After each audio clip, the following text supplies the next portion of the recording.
2-3টা গুলি গেল, যেতে যেতে দেখি আমার বাম হাত পুরা রক্তে ভরা। আমি হাত উঁচা করতে পারছি না, বলছি টিয়ার সেল লাগে, দেখে আমার চোখের একটা আলো নিভে গেল। পুলিশের বা প্রশাসনের লেলিয়ে দেয়া পুলিশ বাহিনীর গুলিতে আমি মারাত্মকভাবে আহত হই। আবু সাইদের আগেই আমার নাম লেখা থাকতো হয়তো বাংলাদেশের এই জুলাই আন্দোলনের ইতিহাসে। জাহাঙ্গীরনগর বিশ্ববিদ্যালয় জুলাই আন্দোলনের পট পরিবর্তন করে দিয়েছে, আমাদের চৌরঙ্গি নামে পরিচিত। এখানে গেলাম, সেখান থেকে একটা লম্বা বহর প্রায় 250 থেকে 300 মুখ বাঁধা অস্ত্র আমি দেখছি। ফোন দিয়ে অনেক ডাকতে, স্যার একটু বাঁচান আমাদেরকে, আজকে তো মেরে ফেলবে বা লাশ পড়ে। ঠিক মেয়েরা প্ল্যান বুঝতে পেরে তাদের ভাইদেরকে ছেড়ে কেউ যেতে চায় না। আমরা যখন কথা বললাম তোমরা আলাদা, না যাবো না। কেন্দ্রীয় শিক্ষক ফেডারেশন সেক্রেটারি কাজ বলেছে ও তো জামাত শিবির বিএনপি করে, অর্থাৎ জামাত শিবির বিএনপি গুলি লেগে মারা গেলে কোনো সমস্যা নাই। একাধিক মৃত্যু নিশ্চিত ছিল। এই সময়ের মধ্যে একটা শিক্ষকও আসে নাই। একটা না আসার কারণে তাদের বিচার অবশ্যই হওয়া উচিত।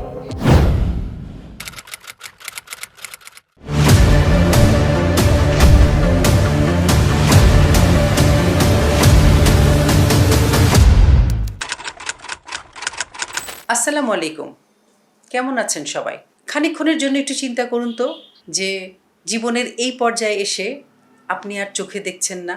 মানুষের জীবনের সবচেয়ে গুরুত্বপূর্ণ যে অঙ্গ, যেটা দিয়ে আমরা এই পৃথিবীকে দেখি, সেটাই যদি আমার না থাকে তাহলে আমার কি থাকলো? ফ্যাসিস্ট হাসিনা আমাদের যতগুলো ক্ষতচিহ্ন দিয়ে গেছে, তার মধ্যে এই চোখ হারানো মানুষের সংখ্যা কিন্তু কোনো অংশে কম নয়। আজ আমরা এমন একজনের কাছে এসেছি যে তিনি সেই ক্ষতচিহ্ন বহন করে বেড়াচ্ছেন। অধ্যাপক খন্দকার লুৎফুল এলাহি স্যার, জাহাঙ্গীরনগর ইউনিভার্সিটির ইতিহাস বিভাগের অধ্যাপক। আসসালামু আলাইকুম স্যার। ওয়ালাইকুম আসসালাম। কেমন আছেন? আলহামদুলিল্লাহ।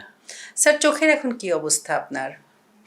আমি চোখের অবস্থা বলার আগে আমি জুলাইয়ের মাস, প্রথমেই জুলাই শহীদদের প্রতি বিনম্র শ্রদ্ধা এবং তাদের আত্মার মাগফিরাত কামনা করছি, এবং যারা আমার মতো আরও অসুস্থ আছেন তাদের সুস্থতা কামনা করছি। আমার চোখের আসলে একটি চোখ নাই বললেই চলে আর কি। যেটুকু চোখের আভা বা রিফ্লেকশন আছে সেটি পড়ালেখার ক্ষেত্রে আসলে কার্যকর নয়। আমি চারবার অপারেশন করেছি এটা চোখে। একেবারেই আমি যখন 15 জুলাই 2024 আমাদের জাহাঙ্গীরনগর বিশ্ববিদ্যালয়ের উপাচার্যের বাসভবনে অবরুদ্ধ যে বৈষম্যবিরোধী শিক্ষার্থীদের জীবন রক্ষার্থে এগিয়ে গিয়েছিলাম, তাদের রক্ষার্থে গিয়েই পুলিশের বা প্রশাসনের লেলিয়ে দেয়া পুলিশ বাহিনীর গুলিতে আমি মারাত্মকভাবে আহত হই, এবং তাৎক্ষণিকভাবে আমার ডান চোখটা দৃষ্টিহীন হয়। এবং আমি আল্লাহকে শুকরিয়া যে জীবনটা ফিরে পেয়েছি, না হয়তো আবু সাইদের আগেই আমার নাম লেখা থাকতো হয়তো বাংলাদেশের এই জুলাই আন্দোলনের ইতিহাসে। তা যেভাবে হোক রক্ষা পেয়েছি আমি বা আমার পাশে যারা ছিলেন। তো সেখান থেকে চিকিৎসা নিয়ে আমি এ পর্যন্ত 2 বছরের ব্যবধানে যে কতদিন হাসপাতালে ছিলাম তখন তো কিছুই দেখতাম না। আসলে ডান চোখ দিয়ে কোনো আলোর আমাকে এমন আলো চোখে ধরলেও বোঝা যেত না কোনো রিপোর্ট, পুরোটাই অন্ধ ছিলাম। থাইল্যান্ডে অপারেশন করার পরে একটু ফিরে পেয়েছি আর কি, মানে রেটিনার যে জ্যোতিটা, এবং ভীষণটা ফিরে পেয়েছি অল্প পরিমাণ। তো তারপরেও আমাকে 3 বার যেতে হয়েছে পূর্ণাঙ্গ চিকিৎসার আশায়, কিন্তু তারা রেটিনাটা অ্যাটাচমেন্ট করার ফলে যে ক্ষতবিক্ষত ছিঁড়ে রক্তের সাথে জমাট বেঁধেছিল সেটি অ্যাটাচ করে দিয়েছে ঠিকই, কিন্তু তার পজিশনটা নাই। যার ফলে আমি এই ডান চোখ, বিশেষ করে আমার ডান চোখ দিয়ে 2টা জিনিস দেখি সবসময়। একটা ধরেন বাম চোখে যে রিফ্লেকশনটা সেটা ফুলি চশমা দিয়ে দেখতে পাই পজিশনটা, কিন্তু তার পাশাপাশি কিছু গ্যাপ, 1 ফিট 1.5 ফিট গ্যাপ আর একটা একই জিনিস, এটা সমস্যা। এবং সেই দেখাটা কিন্তু ঝাপসা একটু, সেটা পড়ার মতো না, সেটি দিয়ে গবেষণা কাজ বা দেখার মতো না। এভাবে কষ্ট করে আমার গবেষণা কার্যক্রম একা স্টুডেন্টের যে পড়ালেখা, পরীক্ষায় ক্লাস নেওয়া এবং গবেষণা চালিয়ে যাচ্ছি বেশ কষ্টের মধ্য দিয়ে। আমার এটুক চিকিৎসা করতে গিয়ে প্রায় 40 লক্ষ টাকার মতো খরচ হয়েছে। বিশ্ববিদ্যালয় কর্তৃপক্ষ অনেকাংশে আমাকে হেল্প করেছে, বাকিটা আমার তত্ত্বাবধান করতে হয়েছে। এখন আমি আশা করছি যে কোথাও আবার আরও কোথাও ট্রিটমেন্ট করা বা থাইল্যান্ড থেকে যে সিদ্ধান্তটা দিয়েছে ক্রস চেক করা, আসলেই চোখটা ভালো হবে কি হবে না সে ব্যাপারেও যেতে আগ্রহী, কিন্তু একটা আর্থিক সংকট তো আছেই, সেটা একটা বিষয়। এর মধ্য দিয়ে আমি একটু স্বস্তি পাই, তো কাজের ব্যস্ততার মধ্যে দিয়ে ভুলে থাকার চেষ্টা করি আসলে আমার আসলে স্যার জুলাইয়ের ওই যে আপনি বললেন 15ই জুলাইয়ের কথা, মানে জাহাঙ্গীরনগর ইউনিভার্সিটি কিন্তু একটা মাইলস্টোন ওই সময় সেট আপ করেছিল, যে বিশেষ করে ছাত্রলীগকে ওই সময় হল থেকে বের করা বা 15 জুলাই রাতের ঘটনা, মানে জুলাই আন্দোলনকে ভিন্ন মাত্রা, ভিন্ন গতি, একটা ভিন্ন বিশাল গতি কিছু দিয়েছিল কিছু জাহাঙ্গীরনগর। কিছু কিছু আন্দোলনের লাগে যে একটা বিশাল ধাক্কা যদি আমরা বলি, সেটা কিন্তু ওই 15 জুলাই। আমি ওই সময়ের আপনার মানে স্মৃতি যদি একটু। আমি আমি বলি যে জুলাই 24 গণঅভ্যুত্থানের পট পরিবর্তনে জাহাঙ্গীরনগর বিশ্ববিদ্যালয় আসলেই, জাহাঙ্গীরনগর বিশ্ববিদ্যালয় জুলাই আন্দোলনের পট পরিবর্তন করে দিয়েছে। এখানকার আন্দোলনকারী নেতৃবৃন্দ এবং এই উপাচার্যের নেতৃত্বাধীন তল্পিবাহক সন্ত্রাসীদের আক্রমণ সব মিলিয়ে যে নিষ্পেষণ নির্যাতন, তার প্রতিবাদে যে একটা সরকারি ছাত্র সংগঠন থেকে ক্যাম্পাস থেকে চলে যাওয়া, বিতাড়িত হওয়া, এবং ঐক্যবদ্ধভাবে শিক্ষক শিক্ষার্থীদের যৌথ আন্দোলনের মধ্য দিয়ে একটি প্রতিবাদী চেতনা দেশের অন্যান্য শিক্ষা প্রতিষ্ঠানে ছড়িয়ে পড়ে, তারা আবার ঘুরে দাঁড়ানোর একটা অনুপ্রেরণা পেয়েছিল এই জাহাঙ্গীরনগরের কাছ থেকে। এই জাহাঙ্গীরনগর বলবো যে জুলাই আন্দোলনের একটা দিক নির্দেশক এবং জুলাই অভ্যুত্থানের পট পরিবর্তনের গুরুত্বপূর্ণ একটা মাইল ফলক। স্যার ওই 15ই জুলাই ওই রাতের ঘটনা বা পরের দিনের, সেই সময়ের তো আমরা কিছু লাইভও দেখেছি, তারপরে সেই সময়কার কিছু ভিডিও ফুটেজও আমরা দেখেছি। স্যার ওই সময়কার বিচার মামলা এগুলো নিয়ে কি কোনো অগ্রগতি, কোনো কিছু কি বা তারপরে বা ওই সময়, বা আপনি বলছিলেন যে ওই সময় হয়তো কিছু ছাত্রলীগ, কিছু আহ, বহিরাগতও ছিল, বিচারের আওতায় কি কিছু আনা সম্ভব হয়েছে? বিচার মামলা দিকে যেতে গেলে আমাদেরকে 15 জুলাইয়ের বাস্তব পরিস্থিতির দিকে একটু আলোচনা করতে হবে। ঠিক রাত 11:15, 12:15, 11:30 থেকে 12:15 আমি ঠিক এখানেই। এর আগে আমি 15 জুলাই সন্ধ্যায় আমাদের ক্যাম্পাসের পরিবেশ বিজ্ঞান বিভাগ শহীদ চত্বরে এখানে একটা সংঘর্ষ হয়েছে দুই পক্ষ মিলে। তো সেটি আমরা সন্ধ্যার সময় আমি, আমার সাথে আরও কয়েকজন শিক্ষক ছিলেন, মাহফিজ আক্তার স্যার, জামাতুল স্যার, পরে সোহেল আহমেদ স্যার, আমরা সেটা নিবারণ করার চেষ্টা করেছি এবং শুনেছি যে নারী শিক্ষার্থীরা এখানে অবরুদ্ধ আছে। সেটি আমাদেরকে উদ্বিগ্ন, আমি সন্ধ্যায় তখন বাসা থেকে বেরিয়ে আমি উদ্বিগ্নতার সাথে আমরা কয়েকজন মিলে যাই, সংঘর্ষ নিবারণের চেষ্টা করি এবং দুই পক্ষ মুখোমুখি সংঘর্ষ হওয়ার পর অনেকে আহত হয়েছে, অনেক আমরা ভিডিওতে দেখে অনেকে আহত।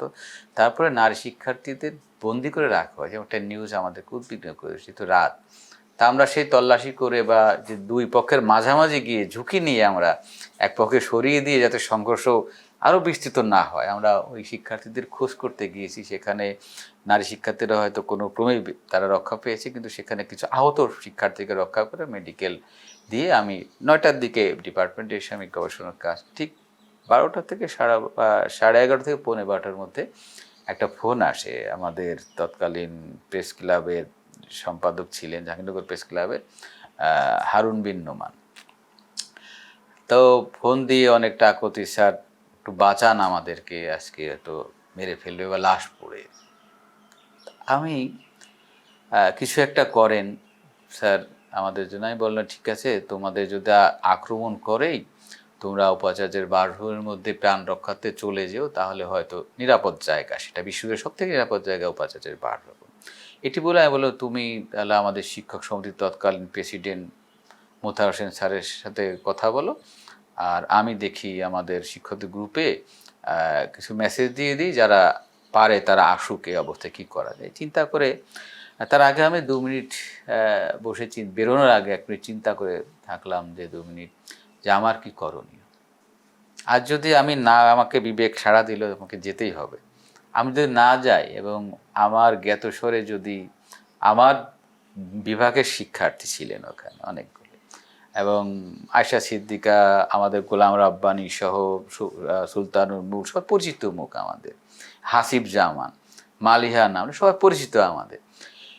একজন যদি নিহত সংবাদ শুনি, আমি যেতে পারিনি, যায়নি, এই বিবেকের দংশনটা আমি আজীবন বইতে হবে। এই বিবেকের তাড়না এবং নৈতিকতা বোধ থেকে আমি তখনই বেরিয়ে গেছি, না আমাকে যেতেই হবে। সে আমাদের চৌরঙ্গি নামে পরিচিত, এখানে গেলাম। সেখান থেকে একটা লম্বা বহর, প্রায় 250 থেকে 300 মুখ বাঁধা অস্ত্র আমি দেখছি। আমি ওদের পিছিয়ে পিছিয়ে, রিক্সা চলছে না, সেই চৌরঙ্গির মোড় থেকে উপাচার্যের বাসভবন পর্যন্ত লম্বা লাইন, এবং একটা অংশ ধর ধর করে আক্রমণ করেছে উপাচার্যের বাসভবনে। অর্থাৎ যারা সামনে বিচারের দাবিতে যে সমস্ত শিক্ষার্থীরা অবস্থান করছিল উপাচার্যের বাসভবনের সামনে, সন্ধ্যার তারা আক্রান্ত হয়েছিল প্রায় 1000 খানেক শিক্ষার্থী। 10টার দিকে তারা গিয়েছিল উপাচার্যের বাসভবনে বিচার চাইতে। তো উপাচার্য তাদেরকে কোনো সদুত্তর দিতে পারেননি। এবং যখন চারদিক দিয়ে ভিডিওতে দেখেছি যে পিক আপে চড়ে সন্ত্রাসীরা আসছে, চারপাশ দিয়ে ঘেরাও, সে অবস্থায় তারা আতঙ্কের মধ্যে সহায়তা চাইল, এবং এই যে আক্রমণ করলো, তারা বাঁচার জন্য উপাচার্যের বাসভবনের অভ্যন্তরে প্রবেশ করে, আমি শুনছি চৌরঙ্গির মাথা থেকে, ভিসি স্যার বাঁচান, আমাদেরকে বাঁচান। তার বৈঠকখানায় 300-400 লোকের স্থান দেওয়া যায় বা মিটিং করা যায়, তিনি তার বৈঠকখানার রুম খুললেননি। এই যে প্রায় রাত বেশি হওয়াতে অনেক শিক্ষার্থী খেতে চলে গেছে, শতাধিক শিক্ষার্থী, সেখানে নারী শিক্ষার্থী ছিল, ছাত্ররা ছিল, তারা তার দরজায় নক করছে, ভিসি স্যার বাঁচান বাঁচান, আমাদের বাঁচান। কিন্তু সেই করিডোর, তার সেই ব্যালকনি বা বারান্দা, যেটা বলি বৈঠকখানা বারান্দাটা খোলেনি। খুললেই কিন্তু রুমের মধ্যে গেলে আর কি, তবে সেই রুমের মধ্যে উপাচার্য নেতৃত্বাধীন প্রায় 40 জন শিক্ষক মিটিং করতে। এ পর্যায়ে যখন 2টা গেটে অবস্থান নিল সন্ত্রাসীরা, আমি একটা গেটের পাশে দাঁড়িয়ে কিছু করতে পারছি না। আমি মেসেজ দিলাম আবার আমাদের গ্রুপে যে আক্রমণ হয়ে গেছে, কে কোথায় আছেন, আমি একা আছি। তে অবস্থায় ওরা যেভাবে সন্ত্রাসীরা দৌড়াদৌড়ি করছিল, আমি সেখান থেকে নিজেকে সেভ করে দিলাম, আর একটু আগে গিয়ে আমাদের শিক্ষক ক্লাবের সামনে থাকলাম। সেখানে গিয়েও ভিতরে যে তারা 2 গেট ভেঙে ঢোকার, যদি গেট ভাঙতে পারতো তাহলে সেখানে নিশ্চিত লাশ অবধারিত ছিল। এবং লাশের রাজনীতি একটা উদ্দেশ্য ছিল যে একটা লাশ পড়লে পরের দিন উপাচার্য ফেলে দিয়ে আর একজন উপাচার্য হবে, একজন প্রউপাচার্য হবে, একজন ট্রেজার। এটা নীল নকশাও ছিল এই সন্ত্রাসীদের লেলিয়ে দিয়ে, এবং ভিতরে আশ্রয়রত শিক্ষক শিক্ষার্থীদের আক্রমণ করা। আক্রমণের ফোর্স আরও বেড়ে গেল, মনে হলো পুলিশের সহযোগিতায় এরা আক্রমণ করছে। পুলিশের পাশে দাঁড়িয়ে অস্ত্র, পেট্রোল বোমা নিক্ষেপ করছে, এরাও ভিতর থেকে বাঁচাও। তৎক্ষণাৎ সাংবাদিকদের উপরে আক্রমণ করছে আমাদের ভেদ করে গিয়ে। সাংবাদিকরা পালিয়ে লেকে ডুবছে, অস্ত্রধারীরা আমাদের পাড়াতে। আমরাও আতঙ্কে ছিলাম যে আমাদের কিছু বলে কিনা। তারপরেও বললাম যে না, উপাচার্যের বাসভবনে আমাদের শিক্ষার্থীরা অবরুদ্ধ আছে, ওদেরকে রক্ষা করতে হবে। যে কোনো ল্যাঙ্গুয়েজ শুনেছিলাম, যারা যখন দৌড়াদৌড়ি করছে তারা মেয়েদের ধরে নিয়ে যাবে, এমনকি রেপ করার মতো কথাও তাদের মুখ দিয়ে বেরিয়ে, মনে হয়েছে এরা ছাত্র না, এরা বহিরাগত সন্ত্রাসী। তাদের ল্যাঙ্গুয়েজ, কথাবার্তা বুঝেছিলাম যে এরা বহিরাগত ভাড়াটিয়া, এবং কেটে ফেলবে, নানান রকম ভাষা। আতঙ্ক বোধে আমি বলেছিলাম না, আমাদের ভিতরে যেতে হবে, ওদেরকে রক্ষা করতে হবে। তা স্যারদের মাধ্যমে তৎকালীন ভিসিকে পাওয়া গেল না, প্রক্টর ছিলেন এবং সমাজবিজ্ঞানের ডিন বসির আহমেদ ছিলেন তখন, বঙ্গবন্ধু শিক্ষক পরিষদের সেক্রেটারি, বঙ্গবন্ধু শিক্ষক পরিষদের সভাপতি ছিলেন এ মামুন, তৎকালীন উপাচার্যের আপন ভাই। তাদের সাথে কথা বলে ভিতরে আমরা প্রবেশ করলাম। যখন প্রবেশ করি, গেটে প্রায় 50 থেকে 60 জন পুলিশ নিরাপত্তা দিচ্ছে আর কি, অর্থাৎ ছাত্রদের আক্রমণ করে হয়ে গেছে। সে অবস্থায় আমরা ভিতরে গেলাম, সামনে দেখা হলো, আমাদের সাথে কথা হলো। তৎকালীন প্রউপাচার্য শিক্ষা ছিলেন Mostafa Firoz sir, Basir Ahmed sir, M A Mamun proctor, আরও কয়েকজন শিক্ষক, ফিরুল হাসান, তাজউদ্দিন শিকদার। কথা হলো যে আমরা বললাম ঠিক আছে, ওর যেহেতু নারী শিক্ষার্থীরা আছে, এদেরকে নিরাপত্তার ব্যবস্থা করুন, এদেরকে আমরা একত্রে বের করে দিই। এরা বলল না, ওরা যেতে চাচ্ছে না, আপনারা শুনুন, আমরা চাচ্ছি যে ওনাদের ভাষণ যে মেয়েদেরকে আগে বের করে দিবে, দেওয়ার পরে মনে হয় একটা দূরভিসন্ধি ছিল, ছেলেদের আক্রমণ করবে। ঠিক মেয়েরা প্ল্যান বুঝতে পেরে তাদের ভাইদেরকে ছেড়ে কেউ যেতে চায় না। আমরা যখন কথা বললাম তোমরা আলাদা, না যাব না, তখন মাথায় ঠিকই তো। তখন ঠিক আছে বললাম যে আপনারা একসাথে বের করেন, এভাবে একসাথে বের করেন, পুলিশের গাড়ি আছে, আপনার ভিতরে শিক্ষকরা আছে, আমরা 5 জন সবাই মিলে মেয়েদেরকে নিরাপদ আশ্রয় ওদের হলে পৌঁছে দিই। আর যে ছাত্ররা যারা অবরুদ্ধ আছে, ওরা যদি মনে করে যে হলে কোনো নিরাপদে থাকতে চায়, হলে পৌঁছে দেবে, অথবা ওরা যদি বাইরে যেতে চায় পৌঁছে দেবে। আমাদেরকে ঠিক বললেন যে ঠিক আছে, আপনারা ওদের সাথে কথা বলে বলেন কি বলে। ঠিক আমরা 2 মিনিট হয় নাই, 2-3 মিনিটের মধ্যে ওর সাথে কথা বলতে বলতে ওরা মতামত দিল, ঠিক আছে একসাথে বেরোলে আমরা রাজি আছি, একসাথে যদি আমরা নিরাপত্তা দিয়ে দেয় ঠিক আছে। আমরা বললাম যে, কিন্তু আমরা যে এসে দেখি যে দাদার সাথে কথা হলো, যে কথা বলে তারা নাই, তারা উল্টা দিতে ভিসির বাসার ভিতরে ঢুকে গেছে। ঢোকার পরপরই পাশে তাকিয়ে দেখি পুলিশ নাই একটাও। উপাচার্যের মূল ফটকে বাসার বাসভবনে ঢোকার গেট ভেঙে পুলিশ একটাও নাই।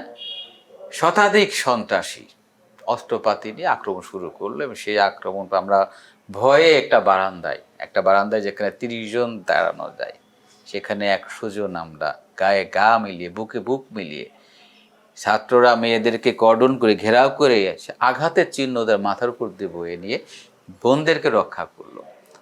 আমরা একটা কলামের পাশে, আমি বর্তমান উপাচার্য, বুকে বুক মিলিয়ে দাঁড়ানো জায়গা নাই, একটা কলাম, এখানে মাথা থেকে 2 জন মানুষ, উল্টা পাশে আমার পেট্রোল লুমা করতেছে, ইট লাগছে এবং চকচক করে রিফ্লেকশন চকচক করছে রামদা চাপাতি 10 হাত দূর থেকে, 8 থেকে 10 হাত দূর থেকে। আল্লাহ বাঁচিয়েছিল ওই সময়, মারা যেতে পারতাম। তো আমার অসংখ্য শিক্ষার্থী আহত হচ্ছে, তারপরেও ভিসি স্যার বাঁচান, একটা শিক্ষক বেরিয়ে আসেনি।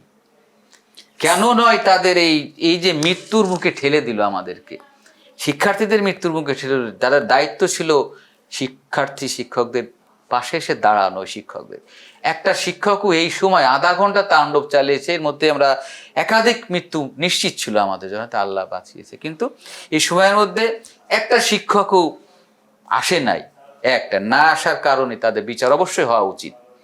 কেন তাদের দায়িত্বহীনতার কাজ করলো, এবং যারা ছিল প্রত্যেকের বিচার হওয়া উচিত, তাই মনে করি। তারা জেনে শুনে এবং তাদের ইন্ধনে যে পুলিশ সরে গিয়েছে এবং উপাচার্যের বাসভবনে উপাচার্যের অনুমতি ছাড়া বিশ্ববিদ্যালয়ের বাউন্ডারির মধ্যে একজন পুলিশ প্রবেশ করতে পারে না, সেখানে বাসার মধ্যে এসে আক্রমণ। আধা ঘন্টা পরে যখন তারা একটু চলে গেল, এই পুলিশ বলল যে ঠিক আছে আপনারা 5 মিনিটে বাসা খালি করে দেন। আবার আর এক পর্যায়ে বলে যাওয়ার পর আর একবার আক্রমণ করলো সন্ত্রাসীরা। এই আবার ভিডিও দেখে তখন সব হল থেকে গিয়ে আমাদেরকে উন্মুক্ত করার মানে বাঁচানোর চেষ্টা করলো। ছাত্ররা সবাই প্রায় 1000 খানেক শিক্ষার্থী জড়ো হয়ে বাইরে একটা আওয়াজ গোলাগুলি শুরু হলো, পুলিশের গুলি শুনতে পেলাম বাইরে। ঠিক বললাম যে যারা আহত আছে এরা আগে বের হয়ে যাক, তারা চিকিৎসা নিক, আমরা মেয়েদের ছেলেদের যারা আছে নিয়ে আসে। আমি এবং আমার পাশে সহকর্মী প্রফেসর গুলাম আমরাই 2 জন সামনে থেকে বললাম যে আমরা এদেরকে নিয়ে একসাথে বেরোবো। ঠিক 10 হাত এগিয়েছি, পুলিশ সরাসরি উপরে বাসভবনে ঢুকে আমাদেরকে লক্ষ্য করে এলোপাথরে গুলি টিয়ারশেল শুনতে লাগলো। তা আমরা সবাই একটা গাছের নিচে বসে পড়লো, সেখানে আমাদের বামে নারী শিক্ষার্থী থাকায় আমি কিন্তু বসতে পারি না, আমি পাশে দাঁড়িয়ে আছি যে গাছের আমাদের শিক্ষক কে গুলি করবে। ঠিক 2-3টা গুলি গেল, যেতে যেতে দেখি আমার বাম হাত পুরা রক্তে ভরা, আমি হাত উঁচা করতে পারছি না, বলছি টিয়ারশেল লাগে, কিন্তু দেখি আমার চোখের একটা আলো নিভে গেল। এত স্পিডে লেগেছে আমার এই মুখমণ্ডল দিয়ে, প্রায় 70 থেকে 80টা স্প্রিন্টার একসাথে। তাৎক্ষণিকভাবে আমি চোখের দৃষ্টি হারিয়ে ফেললাম এবং এরা তাণ্ডব হলেও আমার কিছু স্প্রিন্টারের অংশ, সুলতানুল মুলক নামে একটা ছাত্র মাইক্রো বায়োকেমিস্ট্রি, ওরও কিছু পাশে থাকা, আমার পাশেই ছিল, ওরও গুলিতে আহত হলো। এবং এর আগে মেহেদি মামুন এক সাংবাদিক আমার গুলি লাগার আগে গেটের সামনে তাকে সরাসরি গুলি করেছে পুলিশে। সাংবাদিক, বিশ্ববিদ্যালয় সাংবাদিক সমিতির তৎকালীন সভাপতি মেহেদি মামুন, তার হেলমেট থাকাতে জীবনে বেঁচে গেছে, নাহলে ওখানে স্পট ডেট হতো। আমার গুলিটা যদি আর একটু নিচে লাগতো, আমি একটু স্পট ডেট হতে পারতাম। তো এই অবস্থায় আমি বললাম আমার সহকর্মী এবং তোমরা একটু নিজেদের সেভ করো, আমি দেখি পুলিশকে আটকাতে পারি কিনা। আর আমার যে রক্তক্ষরণ হচ্ছে, একটা গ্লাস দিয়ে পানি উল্টিয়ে দিলে যেভাবে পড়ে সেভাবে আমি গায়ের শার্টটা খুলে চোখ থামানোর চেষ্টা, পুরো ভিজে গেল। ওই হালকা একটু দৌড় দিয়ে শার্ট উড়াইতে পুলিশকে একটু ধাওয়া মতো দিলে, আপনারা গুলি চালাবেন না, পরে একটু পিছিয়ে গেট দিয়ে বেরোয় গেল। তখন আমি আর চোখে কিছু, আমার গেটের পাশে গিয়ে আমি 2 চোখেই কিছু দেখছি না। তখন আমাদের এক সহকর্মীকে বললাম, শাহেদ রানা সময় শিক্ষক সমিতির সেক্রেটারি ছিলেন, আমার হাতটা ধরে গেট পর্যন্ত নিয়ে গেলেন। গেটে গিয়ে মানে টলে যাচ্ছে কিন্তু পড়িনি আমি, টলতে হয়তো কীভাবে যে আল্লাহ ওই কত নিয়ে গেছে। টলে বেরোনোর পরেও আর পাশ দিয়ে আমার আর এক সহকর্মী চলে গেছে, আমি ঠিক পাই না, উনি ঠিক পান। পাপড়ি সাত্তার স্যার তিনিও অবরুদ্ধ ছিলেন, আমাদের কামরুল হাসান স্যারও অবরুদ্ধ ছিলেন, তারা অন্য দিক দিয়ে পরে বেরিয়েছেন। বেরোনোর পরেও এই পুলিশ বাহিনী আবারও গুলি চালিয়েছে ভিতরে, এবং আমার মাথার উপর দিয়ে আমি কাত হয়ে আবার সেটা গুলি কাত হয়ে ঠেকিয়েছি, যে সাইড করেছি, নাহলে মাথা বরাবর। আপনার ভিডিও আছে, ভিডিও দেখতে পারবেন, সেটিও দেখেছেন হয়তো। তো এই অবস্থায় আমি হাঁটতে হাঁটতে ওই অবস্থায় কোনো কারণ না পেয়ে আমাদের প্রায় হাফ কিলো গিয়ে আমি দেখলাম যে আমাদের সিকিউরিটি অফিসার ছিলেন জেফরুল হাসান সজল, ও দেখে জড়িয়ে ধরলো এবং আমি হেঁটে হেঁটেই আমাদের এই ইউনিভার্সিটি প্রান্তিক গেট এখানে গেলাম। আমাদের ওখানকার একটা সাংবাদিক সমিতির, সে সময় একটা সাংবাদিক, প্রথম আলোর আবদুল্লাহ মামুন এবং একটি ছেলে, ওরা আমাকে মোটর সাইকেলে আমাদের মেডিকেলে নিয়ে গেলে, এবং মেডিকেলে যে অবস্থা, ঢোকার পথেই হঠাৎ দেখি কান্নাকাটি আমাকে দেখে জড়াতে। স্যার আপনার কখন লাগলো? যারা আহত ছিল তারা দেখে অবাক, যে আহত ওরা হলো, আমার গুলি কখন লাগলো? আমার শিক্ষক ফেডারেশন, ঢাকা কেন্দ্রীয় শিক্ষক ফেডারেশনের সেক্রেটারি কাজ বলেছে, ও তো জামাত শিবির বিএনপি করে, অর্থাৎ জামাত শিবির বিএনপি গুলি লেগে মারা গেলে কোনো সমস্যা নাই। এরা কেমনে আইনের আওতায় থেকে বেঁচে যায়? তার কি এবং দায়িত্ব স্যার ছিল? যদি আমি ভুল না করি, ওই সময় ভিসিও কিন্তু একজন নারী ভিসি, তো ওই সময় না, না, ছিলেন। না, তার এটা পরবর্তীতে প্রফেসর নুরুল আলম স্যার ছিলেন নারী ভিসির ওই পরে, সময় উনি ভিসি উপাচার্য পরে যিনি আসলেন। নিয়ে প্রাপ্ত হয়েছিলেন, তারপরে উনি চলে যাওয়ার পর ইলেকশন। নারী ভিসি যিনি ছিলেন ওই সময় মনে হয় ছাত্রলীগের ফারজানা ইসলাম ম্যাডামের পরে নুরুল আলম স্যার, তিনি উপাচার্য হয়েছিলেন নির্বাচনের মাধ্যমে। প্রথম হয়েছিল তাকে দেয়নি, যিনি প্রথম হয়েছিল নির্বাচন তাকে না দিয়ে একজন উপাচার্য বানালেন, যিনি আসলেই অপদার্থ, যাকে আমরা বলি যে পদার্থবিজ্ঞানের প্রফেসরও তিনি একটা অপদার্থ।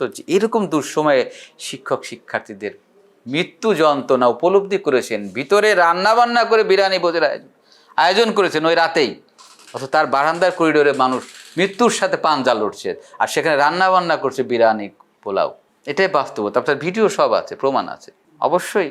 আর মনে করি এই উপাচার্য পৃথিবীর যেখানেই থাকুক তাকে বিচারের আওতায় করতেই হবে, কারণ উপাচার্যদের নির্দেশ ছাড়া জাহাঙ্গীরনগরের চৌহদ্দির মধ্যে একটা পুলিশের প্রবেশ করার সক্ষমতা না। আপনারা দেখেছেন খুলনা বিশ্ববিদ্যালয়ে তো সেই সময়ে পুলিশ ঢুকতে পারে, যে ছাত্ররা ওই ভিসিকে রাখার জন্য আরও আবেদন করেছিল, স্যার আপনি যেন না, চলে গিয়েছে, কিন্তু তার সময় একটা পুলিশ ঢুকতে দেয় নাই। তাকে কারা ইন্ধন দিয়েছিল সেটি বের করতে হবে, এবং প্রত্যেক দায়ী ব্যক্তিদের খুঁজে বের করে শাস্তি নিশ্চিত করতে হবে। আমি চাই না শিক্ষক হিসেবে আমার কোনো সহকর্মী বিনা দোষে কারোর বিরুদ্ধে অন্যায়ভাবে কেউ বিচার করে তাকে হেনস্থা করুক, আবার যে দোষী সেও যেন সহজেই পার পেয়ে না যায়। বিচার নিয়ে অনেক কথা আছে, যেটি আপনি বলছিলেন যে বিচার হয়েছে, হয়তো আমার বিরুদ্ধে বিচার হলো, আমি মনে করি না আমাকে কঠিন শাস্তি দিয়েছে। যদি কোনো নিরপরাধ শিক্ষক যদি দোষী হয়ে থাকে এই বিচারে, তাহলে সেটাও দেখা দরকার, ওনাকে দোষী যাতে না করা হয়, সেটাও যেমন বেরিয়ে আসবে, আবার কেউ দোষ করেও যদি নির্দোষ করা হয় সেটাও বেরিয়ে আসবে। উভয়ের জন্য যেটি বিচারটা প্রশ্নবিদ্ধ করা, আর তার দায়িত্ব অভিভাবকের মতো কাজ করতে পারতেন তৎকালীন উপাচার্য, তিনি তা করেননি, বরং তিনি তার তল্পি বাহক নিয়ে রুমের মধ্যে আবদ্ধ থেকে ভুরিভোজ করেছেন, বিরিয়ানি খিচুড়ি রান্নার আয়োজন করে খেয়েছেন 3টা পর্যন্ত। অবশ্যই আপনাদের মাধ্যমে তার বিচার চাই। এই হত্যাযজ্ঞ চেষ্টা চালানোর পশ্চাতে যে উপাচার্য নির্দেশ ছিল এবং তাকে কারা কারা সহযোগিতা, তাকে অনুপ্রাণিত করেছিল এই হত্যাযজ্ঞ চালানোর জন্য, আমার 5 জন শিক্ষক, আমার 10 জন শিক্ষার্থী নিহত হতে পারতেন। ওই আবু সাইদের জায়গায় আমার জাহাঙ্গীরনগরই প্রথম স্থান পেত, আমি অথবা আমার যে কোনো শিক্ষার্থী, যারা আমার আগে বুক চেতিয়ে দাঁড়িয়েছিল পুলিশের সামনে। এটিকে সহজভাবে ভাবার উপায় নেই। আসলে স্যার আপনি যেরকম একটা পেশায় আছেন অধ্যাপক হিসাবে, আপনার সবসময়ের জন্য নিজেকে আপডেট করার জন্য পড়াশোনা তো মাস্ট। তারপর বিশেষ করে আপনি ইতিহাসের মতো একটা বিষয় নিয়ে অধ্যাপনা করছেন, তো মানে চোখের এই অবস্থাটা, মানে আপনার এই পেশার ক্ষেত্রে বা আপনার মানে ভিতরে ফিলিংসটা কেমন লাগে, যে চোখ, তার মধ্যে যখন আপনি শোনেন যে হাসিনা বলতেছে সে আবার দেশে আসবে, তো সব কিছু মিলে আপনার ভিতরের অনুভূতিটা কেমন? আমি পড়ালেখার ক্ষেত্রে খুবই কষ্ট, যখন আমি একটা কম্পিউটারে একটা তথ্য নিতে যাই বা দেখতে যাই, টাইপ করতে, তখন আমি একটা চোখ বন্ধ করে রাখি। হ্যাঁ, একটা চোখ বন্ধ করে অথবা ছোট করে যে কাছে গিয়ে দেখা, যেহেতু আমার বাম চোখটাও ইফেক্টিভ হয়েছে, খুবই কষ্টের, তাই তো অনুভূতি হয় যে কেন আমার চোখ এটা, সে পিছনে আমি তাকাই না, যে না গেলে পারতাম, এই ধরনের চিন্তা আনি না। আমি সবসময় বাস্তববাদী, যেটা হয়ে গিয়েছে একদিন পরে আমার 10 দিন ভবিষ্যৎ কী হবে সেটাও চিন্তা করি না, আমি একদিনে চিন্তা করি সবসময় যে আগামীকাল আমি কী করব। এই ভবিষ্যৎটা আমি রাখি যে আগামীকালকের জন্য আমার জায়গাটা কী করব। আসলে 2 বছর পরে এসে স্যার আপনার প্রত্যাশাগুলো আসলে এগুলোই তো আমার আসলে পরবর্তীতে জানার বিষয় যেটা ছিল যে 2 বছর পরে এসে আপনার যে যে যে আকাঙ্ক্ষা নিয়ে বা যে স্পিরিট নিয়ে জুলাই আন্দোলনটা হলো, তো 2 বছর পরে এসে এই একজন শিক্ষকের জায়গা থেকে আপনি মানে তার হিসেব নিকাশটা কিভাবে মিলাবেন? আমি তো বললাম এই 2 বছরের মধ্যে সরকারি লেভেল থেকে, অন্তর্বর্তীকালীন সরকার থাকাকালীন এবং বর্তমান পর্যন্ত সরকারের পক্ষ থেকে একটা ফোন কোনো দায়িত্বশীল কখনো বলেনি যে স্যার আপনি কেমন আছেন, বা আপনার গুলিবিদ্ধ হয়েছিলেন শুনেছিলাম, আপনি কি বেঁচে আছেন না জীবিত আছেন, না চোখটা আছে কি নাই। আজ পর্যন্ত অন্তর্বর্তী সরকারের উপদেষ্টা ছিলেন, তারাও কয়েকজন শিক্ষক ছিলেন, আসিফ নজরুল ছিলেন, ঢাকা বিশ্ববিদ্যালয়ে আরও কেউ শিক্ষক ছিলেন, আমিও জাহাঙ্গীরনগর বিশ্ববিদ্যালয়ের শিক্ষক। কিন্তু এটা যদি আমার জায়গায় ঢাকা বিশ্ববিদ্যালয়ের শিক্ষক হতেন, হয়তো তারা 3 বেলা তাদের বাসায় গিয়ে দেখা করতেন, হয়তো এখানে দূরবর্তী কারণে, না হয় জাহাঙ্গীরনগর শিক্ষক, তাদের চিন্তায় আসেনি যে একজন শিক্ষক আমার সারা দেশেরই শিক্ষক, দেশে যেখানকারই হোক। আসলে স্যার আপনি অনেক ব্যস্ততার মাঝেও আমাদেরকে একটু সময় দিয়েছেন, এই জন্য আপনাকে ধন্যবাদ। আসলে একদম শেষ পর্যায়ে আমরা চলে এসেছি, তো নয়া দিগন্তের দর্শকদের উদ্দেশ্যে যদি আপনার কিছু বলার নয়া থাকে। দিগন্তের প্রতি ধন্যবাদ, কৃতজ্ঞতা। আপনাদের মাধ্যমে আপনারা অনেক কষ্ট করে এসেছেন আমাদের জাহাঙ্গীরনগর বিশ্ববিদ্যালয় এবং আমার অফিস রুমে, তার জন্য আমি কৃতজ্ঞ। এবং আপনারা যে একটা জাতীয় দায়িত্ব পালন করছেন, যেটি হয়তো সরকার করতে পারবে কি পারবে না, বা সরকারকে প্ররোচনা বা সরকারের উদ্দেশ্যে একটা প্রত্যাশা, তাদের দায়িত্ববোধটাকে এক ধাপ এগিয়ে নেওয়ার জন্য আপনারা একটা পরামর্শক হিসেবে আপনাদের দায়িত্ব পালন করছেন, এবং আপনাদের মাধ্যমে সরকার যেন সেই দায়িত্বগুলি পালন করে আমার এই 71-এর মুক্তিযুদ্ধের মধ্য দিয়ে যে লাখো শহীদের রক্তের বিনিময়ে যে স্বাধীন বাংলাদেশ আমরা পেয়েছিলাম, স্বাধীনতা উত্তর কালে বিভিন্ন এককেন্দ্রিক শাসন ব্যবস্থার অধীনে যে আমাদের সেই স্বাধীন বাংলাদেশের প্রত্যাশাটা পূরণ হয়নি, 24-এর চেতনা সেই প্রত্যাশা আমাদেরকে জাগিয়ে দিয়েছিল। কিন্তু 24 পরবর্তী সময় যে বিভাজন, সব বিভাজন ভুলে গিয়ে যাতে সবার ঊর্ধ্বে জনগণ, সবার ঊর্ধ্বে দেশ, এই চিন্তা চেতনায় উদ্ভাসিত হয়ে যেন যার অবস্থান থেকে দলের ঊর্ধ্বে থেকে আমরা যেন কাজ করতে পারি, তাহলে আমাদের স্বাধীন বাংলাদেশ অভ্যুদয় এবং 24-এর যে চেতনা, তার সুফল বা তার প্রত্যাশা কামনা করছি আপনাদের মাধ্যমেই সেই কথাটাই যেন সরকারের নিকট পৌঁছে যায় এবং বিভিন্ন রাজনৈতিক দলের কাছে পৌঁছে যায়, যারা যেন এক কাতারে থেকে জনগণের স্বার্থে দলের ঊর্ধ্বে থেকে দেশের সাথে কাজ করে একটা সুখী সমৃদ্ধ বাংলাদেশ এই নতুন প্রজন্ম দেখতে ছিল। সেই প্রত্যাশা যেন, এই যে জুলাইয়ের শহীদদের সাম্প্রতিক প্রত্যাশা যেন পূরণ হয়। ধন্যবাদ আপনাদের প্রতি, আবারও কৃতজ্ঞতা। স্যার আপনাকে অনেক ধন্যবাদ, আপনি এত ব্যস্ততার মাঝেও আমাদেরকে সময় দিয়েছেন। দর্শক ভালো থাকবেন, সুস্থ থাকবেন। আসসালামু আলাইকুম।